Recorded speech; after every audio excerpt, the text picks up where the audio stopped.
Hey everybody, what's happening? Sammy the Thrifty Brewer coming at you, and happy Homebrew Wednesday for Wednesday the 14th of May. I can't believe it's the 14th of May already. Man, oh man, where did the time go? Feeling a little under the weather, so I'm going to have a homebrew anyways. This is a little of my mum's MGB, her mum's ginger beer. Let's give her a bash and see how she goes. Nice distinctive hiss on that lovely gem. Give her a pour.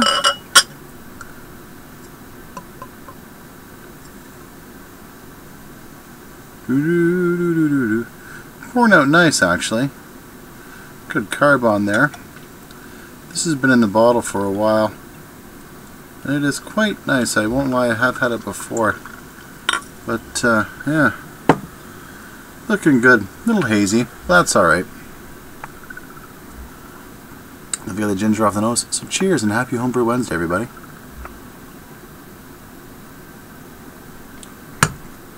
Oh, the ginger will settle the stomach, and it's a beer, and it's homebrew. It's all good. Those of you who want the recipe, send me a note. I'll be more than happy to share with you. What has been going on? Well, lots actually. I purchased and put together my single vessel brew in the bag system. So I've got some footage on that. So that's what I'm going to do now. I'm going to pass you on to Sammy the Thrifty Brewer from last week in a fancy plaid shirt, as well as with some test footage. So, cheers! Thanks so much for watching. Be back in a bit. Take care, everybody. All the best. Hey everybody, what's happening? Sammy the Thrifty Brewer coming at you, and happy Homebrew Wednesday. Stainless, stainless, stainless. What to do with all this stainless? I know.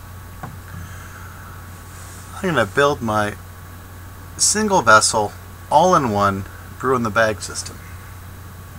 But before I do that, it's time for a pint.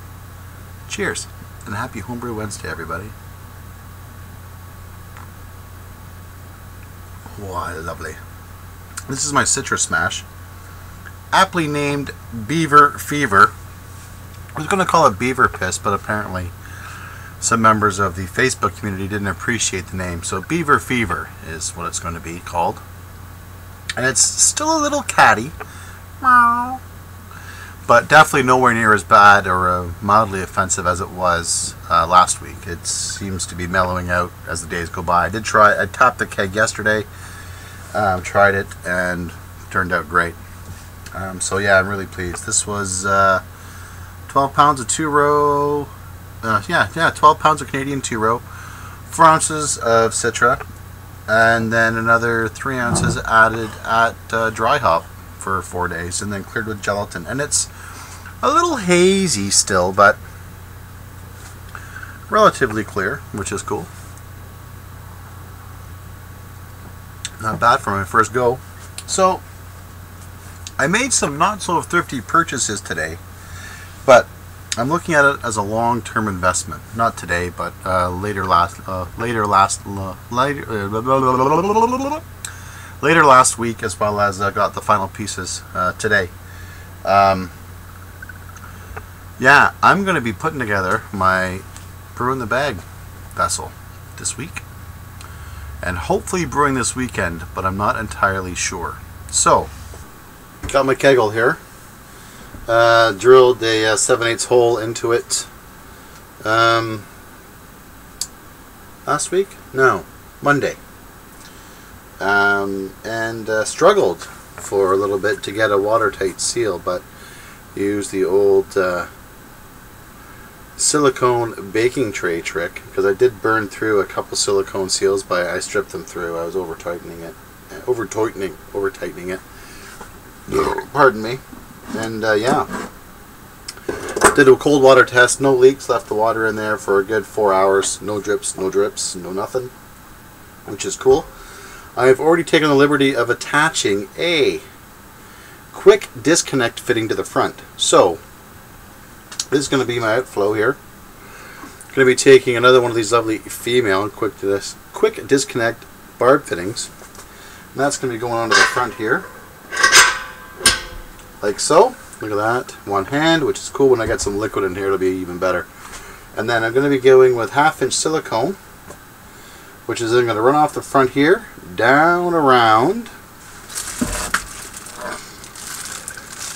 into my brand new March pump, which has another barb fitting here, which is also quick disconnect. Now, as things progress, it'll be a little bit smoother operation. And there's the outflow here. So we got outflow here, inflow, outflow, which is then going to come up all the way around to the top of the kegel here. Again, with a 1/2 inch silicone, which is then going to connect to this barb fitting on my inline thermometer, which I did purchase. So the nice thing about this is it's all, for lack of a better term, single hand operation, which is really sweet. So that's going to go in here. This is then going to be mounted up on the top of the lid, like so. Okay. It is then going to be tied in. Well, I got a nice 90-degree elbow here. Now this is also a quick disconnect on this end. I want to give a huge shout out to Mr. Paul Wicksteed for giving me the idea on that. Certainly didn't come up with that on my own. Ties in like that. 90-degree elbow, all stainless of course. It's going to come off. Threads into that side. And then to that, we are then going to add the bulkhead. And then another 1/2 inch barb connector.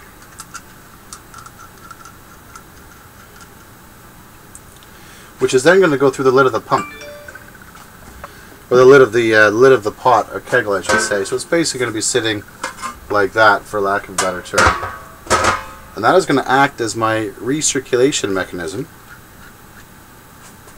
for when I'm doing my mash.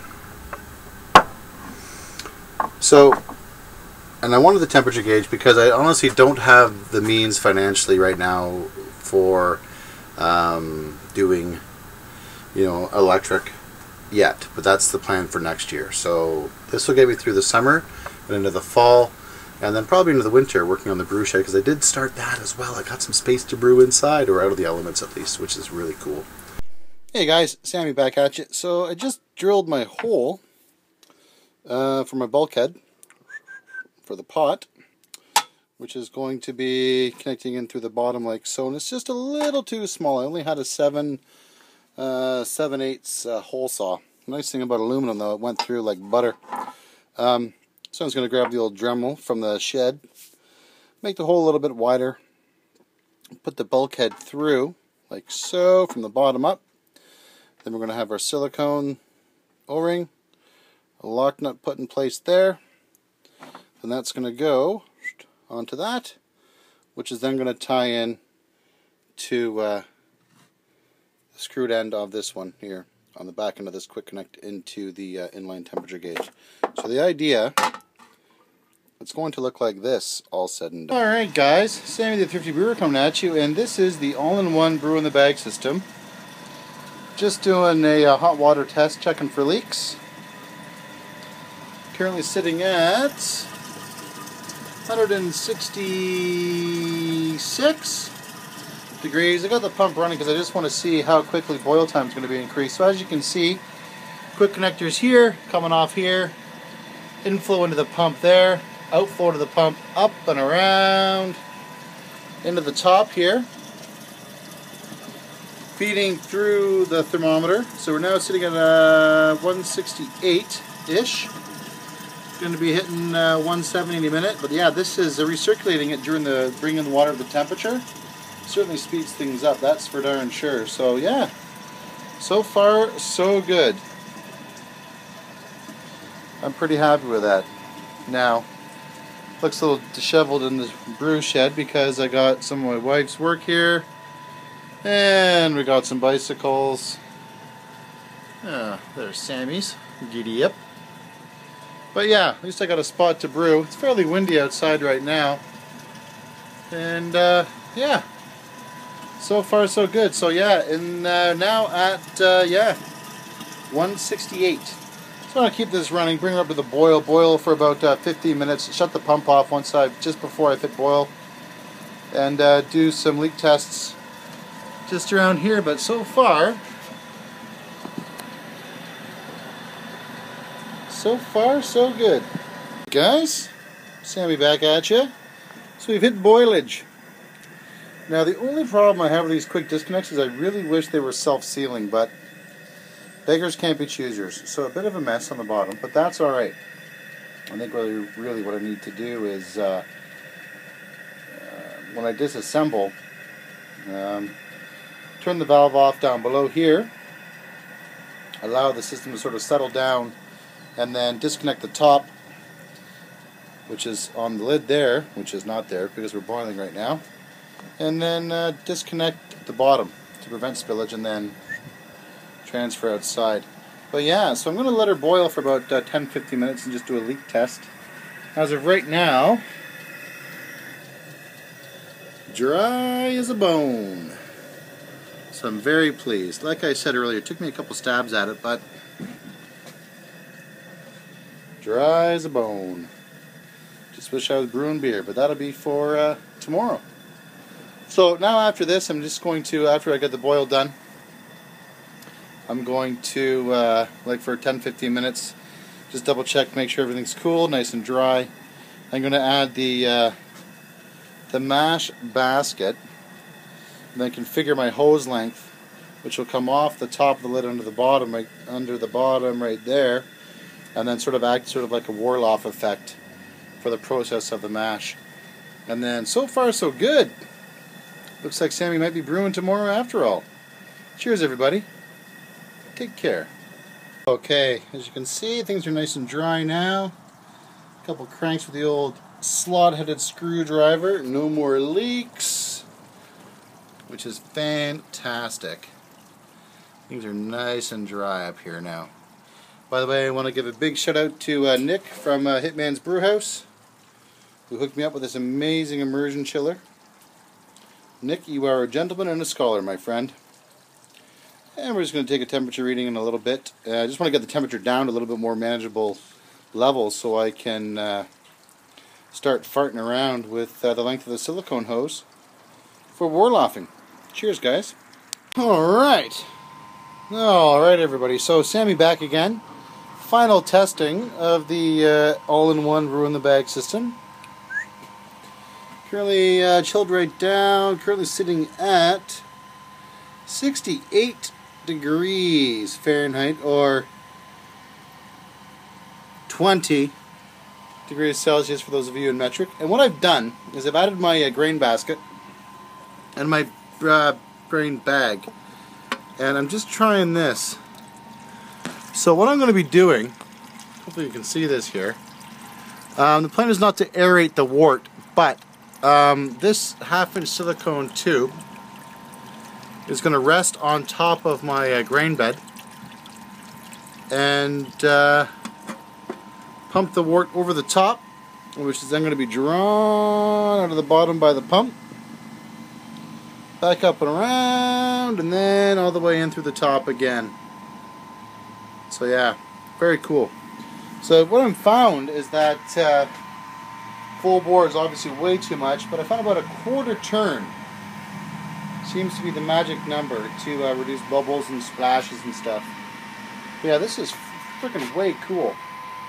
I'm pretty pleased. So I'm going to give this a bash tomorrow. All said and done, yeah, you can see some leaks, not some leaks, but some splashes. That was an accident of mine. It helps to have everything connected before you start the pump. Before you start the pump up. Just got schooled. And there's a chiller just hanging out there for now. But yeah, guys, this is loving this. So cheers.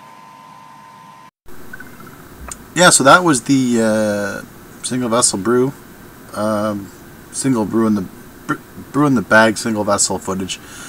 I actually did a brew day on Sunday. Did a caramel IPA with 12 pounds of 2-row, some Centennial, some Crystal 60, some Crystal 120. Worked out really, really good. There's still definitely some tweaking to do, but that's the beautiful thing about setting up a new system. Tweaking, Nick, not tweeting. Tweaking. Yeah, I hit my numbers, which was great. Apart from my initial